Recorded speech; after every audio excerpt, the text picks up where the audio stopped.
The Samsung Galaxy S8 is probably the best designed phone ever. There isn't anything else quite like it in the market, and the second you pick this phone up, everything you thought you knew about black slab phone design goes straight out the window. This is Samsung making a statement. This is how you design a beautiful device. Beautiful doesn't build itself, however. Samsung knows that, and all you have to do is look below the Galaxy S6 and you'll see how much of an ugly duckling Samsung used to be. But those times have changed. The S8 is an elegant mix of metal and glass, with a fit and finish that represents the culmination of all their hard work on design. This feels like a phone from the future, and the curved screen is the centre part of that, which completely envelops the front of the device, bleeding tastefully over the edge. The seamless design pushes away all distractions, giving you a real sense of immersion. The head and chin have basically been reduced to nothing, and Samsung have done away with the front home button that's been a mainstay of Galaxy devices. It's not until you hold it do you realise how much screen there actually is, and this brings me to my favourite part of the design, the size. The screen is 5.8 inches, that's bigger than the iPhone 7 Plus's screen, in a phone that can fit inside the iPhone's footprint. Not only have they managed that feat, but they've still found space for a headphone jack and a micro SD card slot, something that most of us don't even use anymore. Talk about using space wisely. There's only one unforgivable part of the S8's design, and that's the horribly misplaced fingerprint scanner. Why they decided to put it next to the camera is beyond me, and maybe it had something to do with the balance in design, but it's universally accepted, this isn't the right place for it. For the first week or so you're going to be covering the camera in your fingerprints. I actually took to unlocking the phone with my left hand as my index finger fell on the scanner a lot easier. You do get used to it, but let's face it, the scanner should be placed directly underneath the camera, like the Pixel and many other phones. The Infinity display really is a fitting name for the Galaxy S8 screen. With a massive screen to body ratio of 83%, it's impressive, and pretty much everything you do on the S8 is rendered in stunning clarity. Colours jump off the curved 2K AMOLED panel, and blacks are inky deep. Rounded corners at the top and bottom combined with the curve of the display really do give the phone that futuristic, never-ending feel. To save battery life, the screen defaults to Full HD, and you can even turn it down to 720, but come on, you don't buy a phone renowned for its screen and turn it down. In my experience, I've been testing it at full 2K resolution. Because of its size, there's a slightly strange aspect ratio, meaning the screen is longer than most rather than it is wider. Many apps open with black bars towards the top and bottom of the screen, and it's not completely noticeable and easily blends away.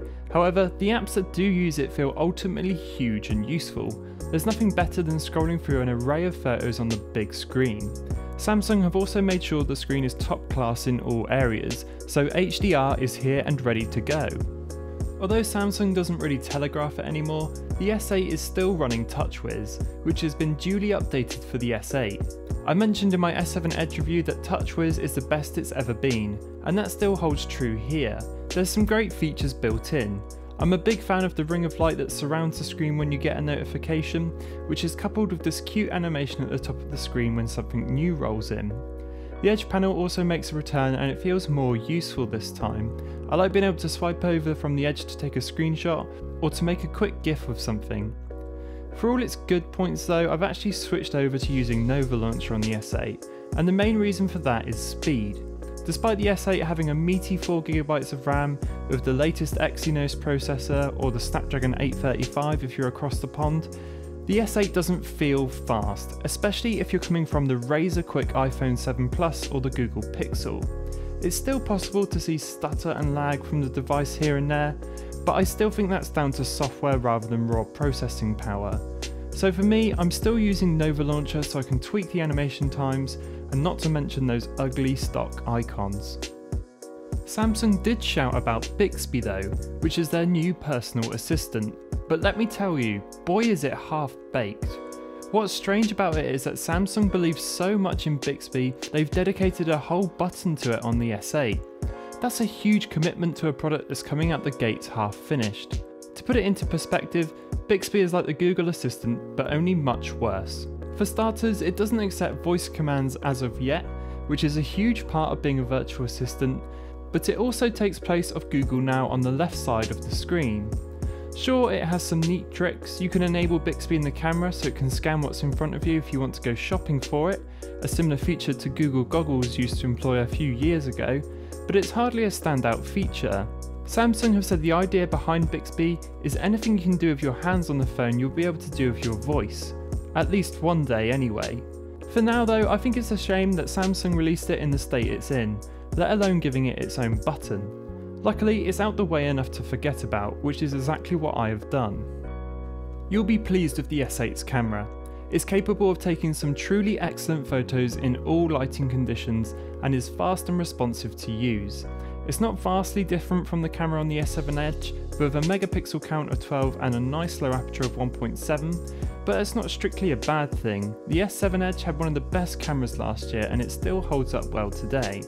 Samsung does do some heavy post-processing making the colours jump off the screen, and they combine that with their ever-present sharpening effect, but I do like it, and you most likely will too. The pictures produced are perfect for instant social media sharing, and a lot of the times that's what a phone is all about. You can get to the camera quickly from the lock screen with a double press of the power button too, which is a great feature to have. I'll let these pictures fly past your eyes so you can take it all in.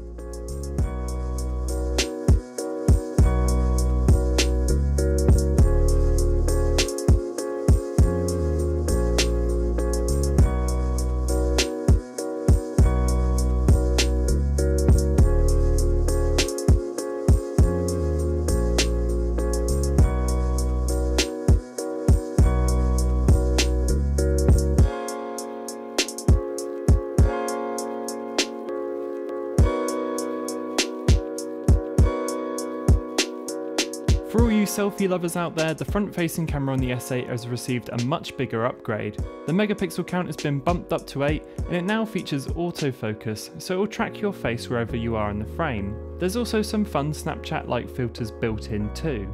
So for all that good, there has to be some bad, right? Well, no phone is perfect, and it's the battery where the Galaxy S8 underperforms. I've never used such an inconsistent phone in terms of battery life. The S8 comes with a 3000 mAh battery, which is substantially less than the 3600 mAh that was present in the S7 Edge. I can't get too angry at Samsung for this. With their history in the Note 7, I'd rather have a smaller battery that doesn't explode than a big one that might. But to get merely average battery life is a real shame. I've had days when I'm really impressed by it, pushing 3.5 hours of screen on time, but then the next day I'll get about 2.5, and then some days it's even worse. It's been difficult to get a good read on this device as it seems to vary from day to day. Generally speaking, you will make it through most of those days, but don't be surprised if you find yourself charging the phone in the evening. Samsung have their usual array of charging methods at hand to make this less of a pain though. Fast chargers here, which is as useful as ever, and wireless charging also makes its return. Generally, I don't use wireless charging because it's pretty slow, but for the first time I've added one to my desk since getting the S8. If it's sitting on my desk, it might as well be charging. Recommending the Galaxy S8 is easy. If you're not in the market for an iPhone, then this is by far one of the best choices out there. A wonderful design, fantastic display, and excellent optics make up greatly for the mediocre battery life. If you pick one up, you're going to be happy with it. Just make sure you've got an external battery pack for those longer days. So that rounds off my thoughts on the S8. Do pop a like and let me know what you think in the comments below, and I will see you all in the next one.